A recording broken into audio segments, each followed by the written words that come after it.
Hi friends, ఆరోగ్యకరమైన రుచికరమైన millet రెసిపీలకు సొంత ఛానల్ రజియా మిల్లెట్స్.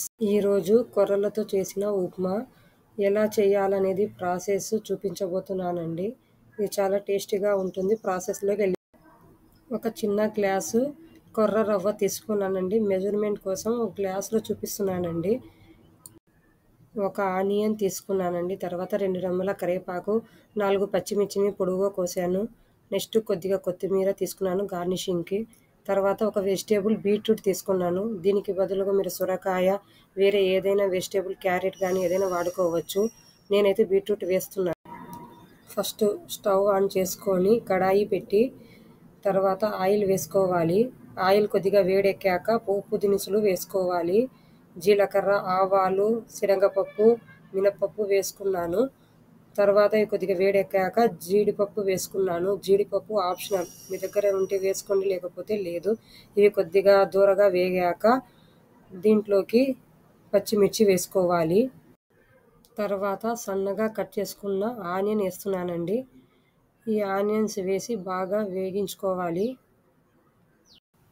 ఇలా ఆనియన్స్ కొద్దిగా దూరగా వేగిన తర్వాత దీనిలోకి 2 రెమ్మల కరివేపాకు వేసి కాసేపు వేగనివ్వాలి. ఇలా వేగిన తర్వాత మనము కట్ చేసి పెట్టుకున్న వెజిటేబుల్ ఉంది కదా, బీట్రూట్. ఈ బీట్రూట్ తురుమును వేసుకోవాలి. వేసి కాసేపు బాగా కలుపుకొని దీంట్లోకి ఇలా బీట్రూట్ కాసేపు ఉడికించుకున్న తర్వాత మనకు దీంట్లోకి రుచికి సరిపడా కాస్త ఉప్పును వేసుకోవాలి. తర్వాత పసుపు ఆప్షనల్, మీకు నచ్చితే వేసుకోవచ్చు, లేకపోతే స్కిప్ చేసేయవచ్చు. నేనైతే ఇక్కడ కొద్దిగా పసుపు వేసుకున్నాను.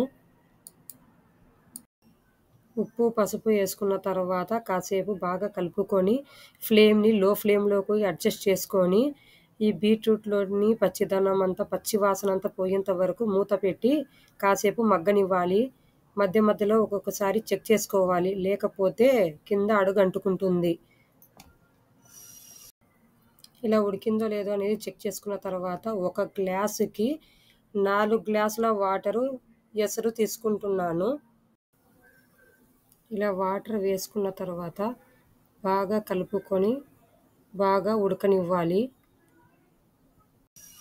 ఇలా వాటర్ బాగా ఉడుకుతున్నప్పుడు మనము కొలతగా తీసుకున్న ఒక గ్లాసు రవ్వ ఉంది కదా, అలా ఒక చేత్తో వేసుకుంటూ ఒక చేత్తో కలుపుకుంటూ వేసుకోవాలి, లేకపోతే ఉండలు చుట్టేసుకుంటుంది.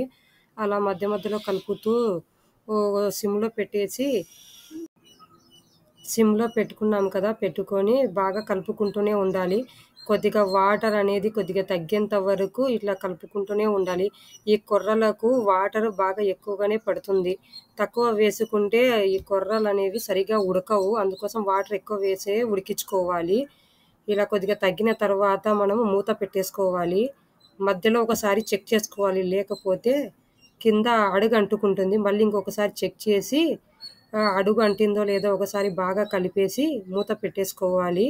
ఫైనల్గా ఒక 5 లేదా 8 మినిట్స్ దమ్కు ఇచ్చేసామంటే టేస్టీ అయిన ఉప్మా రెడీ అవుతుంది.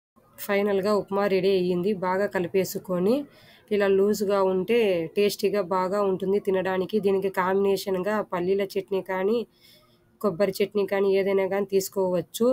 స్టవ్ ఆఫ్ చేసేసుకొని దీనికి గార్నిషింగ్గా ఫైనల్గా మనము కొత్తిమీర కట్ చేసి పెట్టుకున్నాం కదా, ఈ కొత్తిమీర అనేది వేసేసుకొని గార్నిషింగ్కి ఒక 2 సార్లు బాగా కలిపేసుకోవాలి.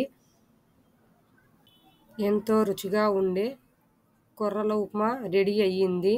దీంట్లో కొద్దిగా పైనుంచి నెయ్యి వేసుకుంటే ఇంకా చాలా అమృతంగా ఉంటుంది. మీరు ఒకసారి ట్రై చేయండి. ఎలా కుదిరిందో నాకు కామెంట్లో చెప్పండి.